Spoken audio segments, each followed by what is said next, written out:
యోగాంధ్రతో విశాఖ ఒక కొత్త రికార్డుకు నాంది పలికిందని ఎమ్మెల్యే గంటా శ్రీనివాసరావు హర్షం వ్యక్తం చేశారు. ప్రపంచం మొత్తం విశాఖ వైపు చూసే విధంగా ఈ కార్యక్రమం జరిగిందన్నారు. 2023లో ఇంటర్నేషనల్ యోగా డే సందర్భంగా సూరత్లో 1,00,000 మంది యోగాసనాలు చేసి రికార్డు నెలకొల్పారని, ఇప్పుడు ఆ రికార్డును విశాఖ అధిగమించిందన్నారు. రాష్ట్రం నలుమూలల నుంచి యోగాలో పాల్గొనేందుకు వచ్చినట్టు తెలిపారు. యోగా అనేది ఒకరోజు చేసే కార్యక్రమం కాదని, ప్రతి ఒక్కరి జీవితంలో భాగం కావాలన్నారు.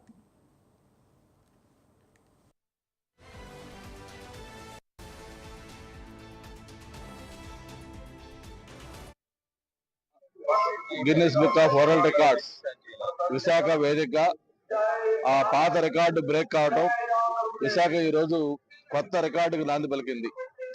గతంలో 2023లో ఏదైతే సూరత్లో ఇదే డేట్న జూన్ 21న ఇంటర్నేషనల్ యోగా డే సందర్భంగా 1,53,000 మందితోటి ఇప్పటిదాకా ఉన్న ఒక రికార్డు నెలకొల్పితే, ఆ రికార్డుని ఇప్పటికే జస్ట్ ఈ క్యూఆర్ కోడ్ మేము బయలుదేరే ముందు కంట్రోల్ రూమ్ లో ఇన్ఫర్మేషన్ ప్రకారం 2,00,000 మంది పైగా రిజిస్ట్రేషన్ అయిపోయింది.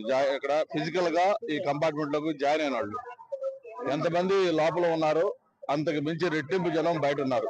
మాకు ఉదయం 4 గంటల నుంచి కూడా చూస్తా ఉంటే ప్రతి చోట నుంచి కూడా ఊర్లో బయలుదేరేటప్పుడు మాకు బస్సులు చాలలేదు, ఎక్స్ట్రా బస్సులు కావాలి అని ఒక గొడవ. అక్కడి నుంచి తీరా వస్తే ఒక 1000 మంది ఉన్న కంపార్ట్మెంట్ దగ్గరికి 2-3 వేల మంది బయట పబ్లిక్ ఉండి, ఒక రకంగా చెప్పాలంటే తోపులాట జరుగుతా ఉంది.